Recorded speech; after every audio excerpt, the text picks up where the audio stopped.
Thank you for staying with us. You're watching Speed News. I'm Kripa. Let's get started.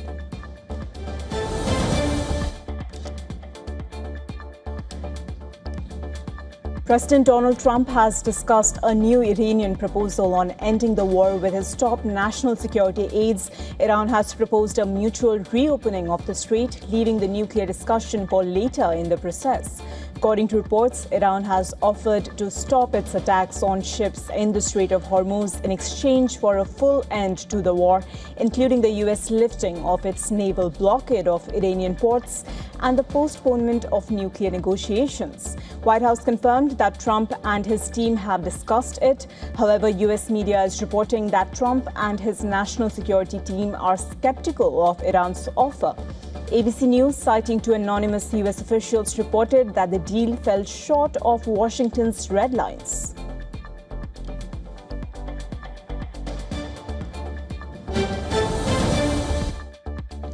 U.S. Central Command announces American warship USS Rafael Peralta prevented a crude oil tanker from sailing to an Iranian port over the weekend. It said the incident happened Sunday, but did not provide further details, including the location of the tanker. According to data on the Marine Tracker website, the vessel is a crude oil tanker.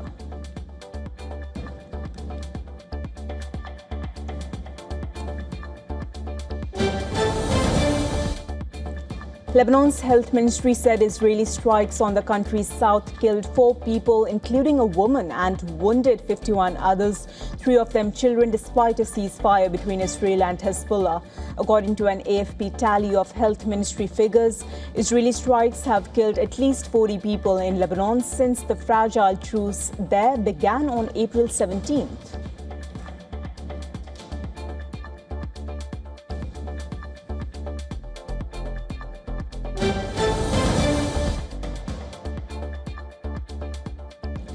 Iraq's newly elected president nominated businessman Ali al-Zaidi as the country's prime minister designate on Monday. This after he was endorsed by the country's main Shia alliance.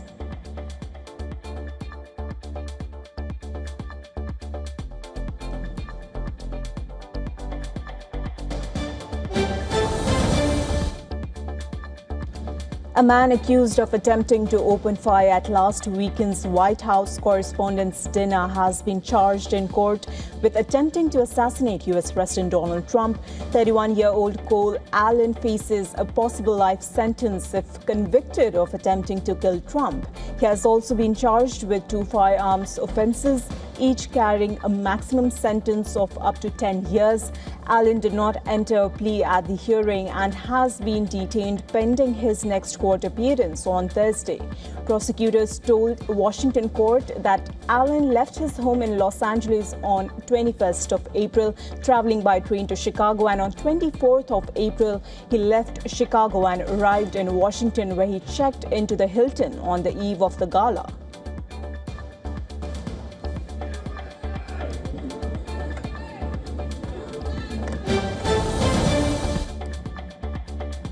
U.S. Justice Department released photos of weapons brought by suspect Cole Allen to Washington Gala event, including a shotgun, handgun, and multiple knives before being arrested in alleged attempt to assassinate Trump.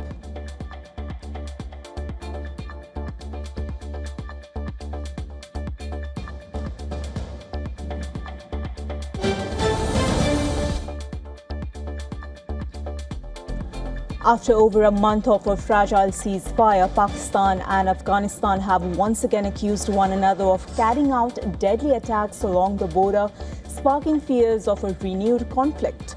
Afghan officials say at least 7 civilians were killed and 85 others wounded after Pakistani mortars and rockets hit homes and a university in Asadabad, the capital of eastern Kunar province. Images shared by a Taliban spokesperson on X showed images of several children, which the Taliban government says were injured in the Pakistani attack. The spokesperson called the attacks a war crime and a provocative action.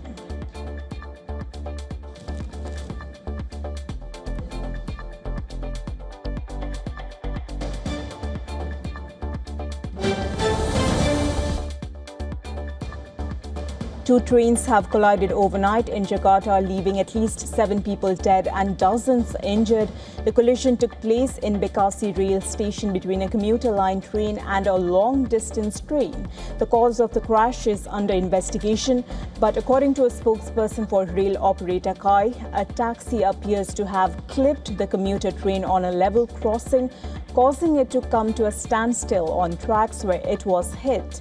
She said all 240 passengers of the long-distance train were safe. It was unclear how many people were on the commuter line train or how many bystanders were injured. Passengers recalled the moment of the horrific crash.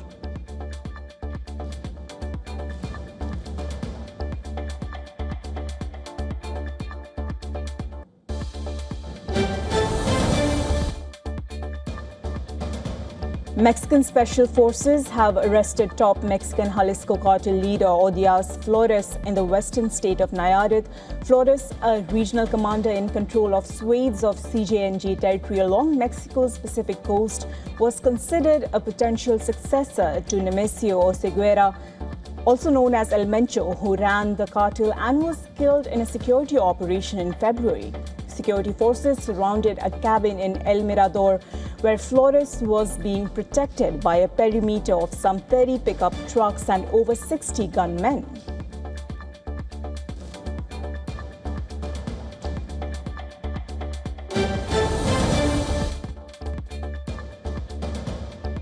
A small passenger plane crashed southwest of South Sudan's capital, Juba, on Monday, killing all 14 people on board.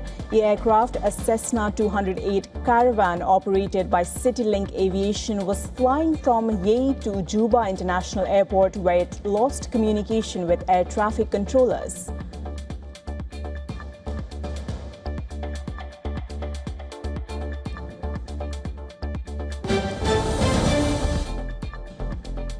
Britain's King Charles and Queen Camilla arrived for their highly anticipated state visit to the US, marking the first visit by a British monarch to US in 2 decades. Charles and Camilla touched down at Joint Base Andrews, where they were greeted by diplomatic, state and federal officials, as well as senior members of the British Embassy. The King, sporting a navy suit, and the Queen, wearing a pink dress, stood on the tarmac while a military band played the British and US national anthems. Later, Trump and First Lady Melania greeted Charles and Queen Camilla at the White House South Portico. The state visit is intended to celebrate the US's 250th anniversary and the US-UK special relationship. However, a shooting incident at the White House Correspondents' Dinner on Saturday had sparked a last-minute review of the visit.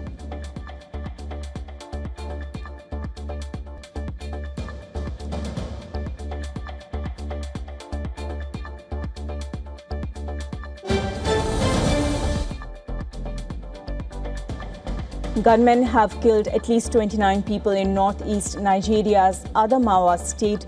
Locals said the attackers targeted young people gathered at a football pitch.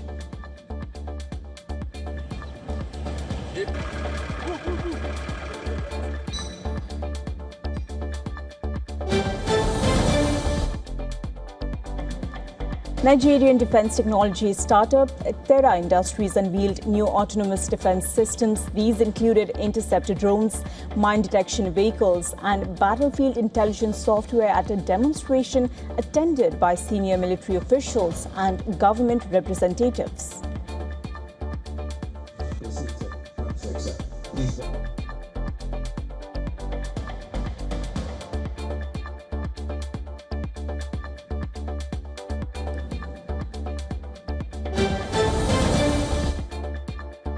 Heavy rain slowed the progress of 2 sprawling southern Georgia wildfires over the weekend.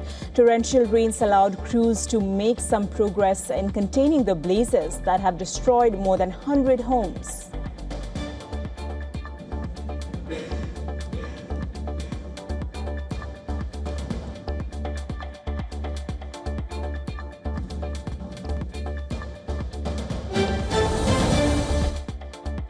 China's meteorological authority activated a level 4 emergency response as the country prepared for a wave of severe weather.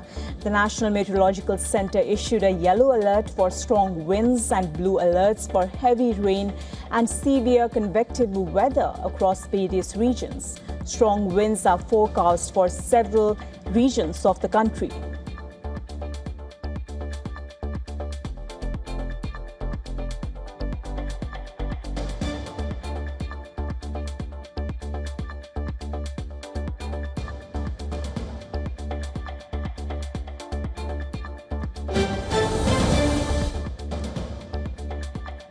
An unseasonal snowstorm has disrupted life in Moscow, where record snowfall blanketed the capital, derailed flights, damaged infrastructure, and prompted authorities to issue an orange weather alert. City officials said more than 200 trees fell under the weight of heavy snow, damaging cars and power lines. Rail services were affected and over 40 flights were delayed or cancelled. Snow depth reached 12 centimeters, the highest ever recorded in Moscow for April 27th, surpassing a record that had stood for more than a century.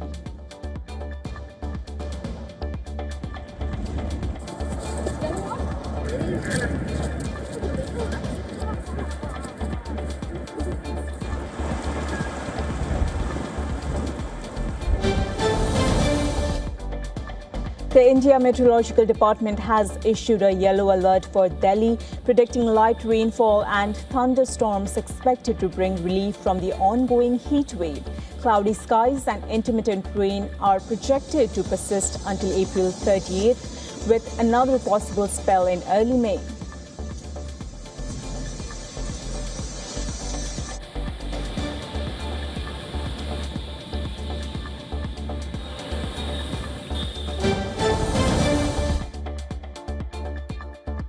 Salesforce and its workspace messaging app Slack have filed a lawsuit against Microsoft in London's High Court over alleged anti-competitive practices. The companies claim Microsoft unfairly bundled its Teams app with Office products, limiting customer choice and hurting competition in the market.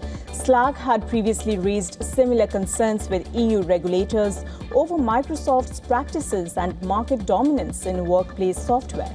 Microsoft earlier avoided a potential EU fine after agreeing to sell Office products without Teams under regulatory pressure.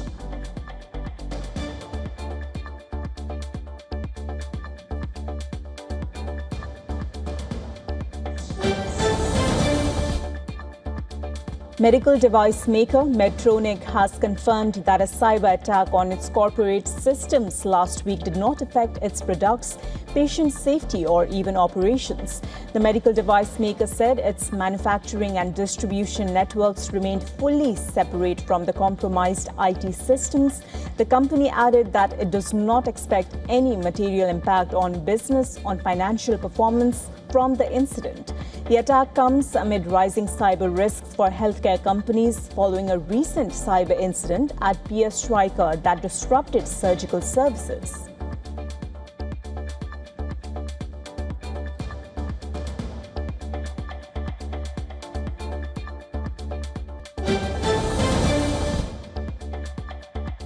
EU antitrust regulators have issued new guidance to Google outlining how it must allow rivals and AI developers greater access to its Android and Gemini services. The European Commission said the move is aimed at ensuring fair competition under the Digital Markets Act and boosting choice for Android users. Regulators want third-party AI assistants to integrate better with Android features, including tasks like sending emails, sharing photos, and ordering services.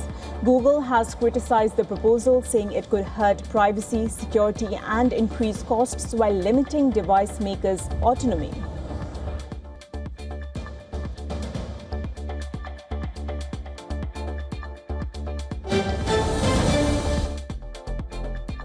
Asia-Pacific markets traded mixed on Tuesday as investors assessed uncertainty around Iran-US negotiations and their impact on oil prices. South Korea's Kospi posted modest gains after surpassing UK's FTSE to become the world's 8th largest stock market. Japan's Nikkei 225 pulled back after Monday's record. The Aussie and Hong Kong benchmarks edged lower, reflecting cautious sentiment. Mainland China markets also declined slightly. Meanwhile, US stock futures inched higher after Wall Street saw the S&P 500 and Nasdaq hit record levels. However, the gains were capped by rising oil prices and ongoing tensions in the Strait of Hormuz.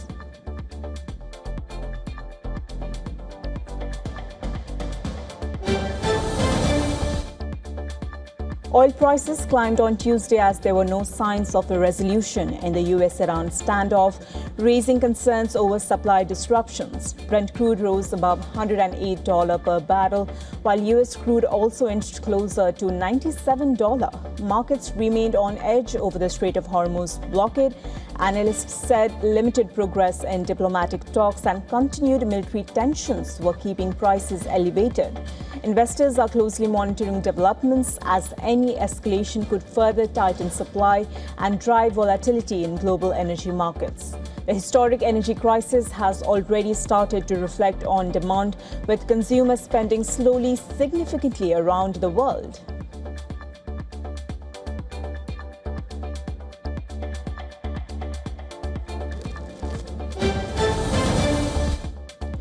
Gold prices remained steady on Tuesday as investors awaited clarity on stalled peace talks and key central bank decisions. Spot gold declined slightly, trading around $4,680 an ounce amid ongoing geopolitical uncertainty and reduced energy supplies from West Asia.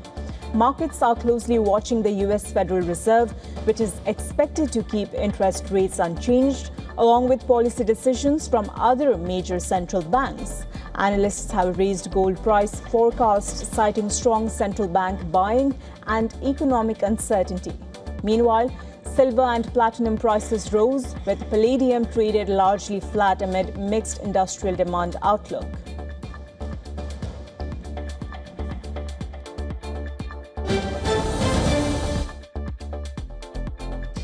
Microsoft will end its exclusive license to OpenAI's technology, marking a significant shift in their high-profile AI partnership. The change allows OpenAI to offer its models on competing cloud platforms, including those operated by rival tech giants, expanding its commercial reach.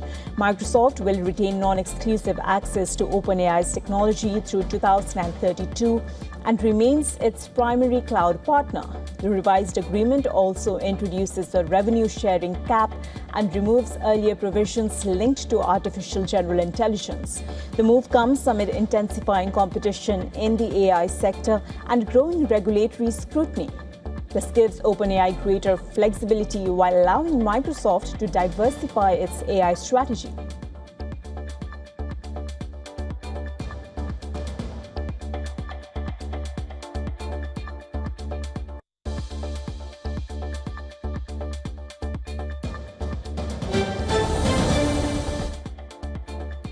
Former India captain Virat Kohli has become the first player to score 9,000 runs in the Indian Premier League. Kohli reached the landmark during defending champions Royal Challengers Bengaluru's commanding 9-wicket win over the Delhi Capitals. Josh Hazlewood and Bhuvaneshwar Kumar shared 7 wickets between them as Delhi were bowled out for just 75. In reply, Kohli remained unbeaten on 23 as Bengaluru chased down the target in just 6.3 overs.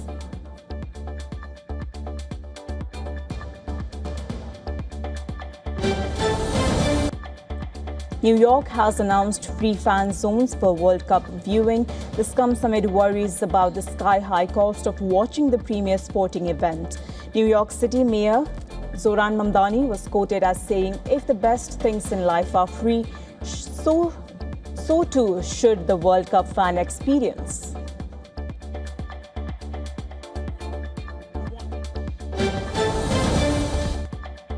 Millie Bobby Brown is officially returning as Enola Holmes again.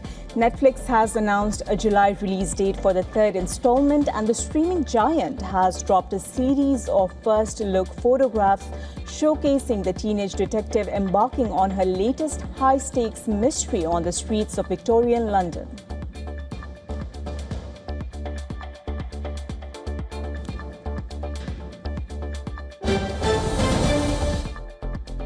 The The makers of the highly anticipated Indian film Bandar have officially announced its global release date. The movie is set to hit cinemas worldwide on 5 June 2026. Directed by Anurag Kashyap and backed by Zeesh Studios, the film stars Bobby Deol in the lead role. The cast also features Sania Malhotra, Raj Shetty, Jitendra Joshi in pivotal roles.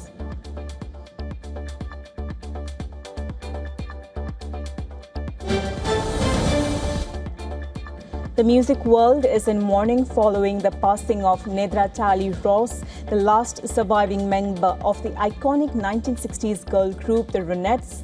She died at the age of 80. Nedra was known for era-defining wall of sound hits such as Be My Baby and Baby I Love You. The trio's soaring harmonies and distinctive style left an indelible mark on pop history. Tributes have been pouring in from across the globe.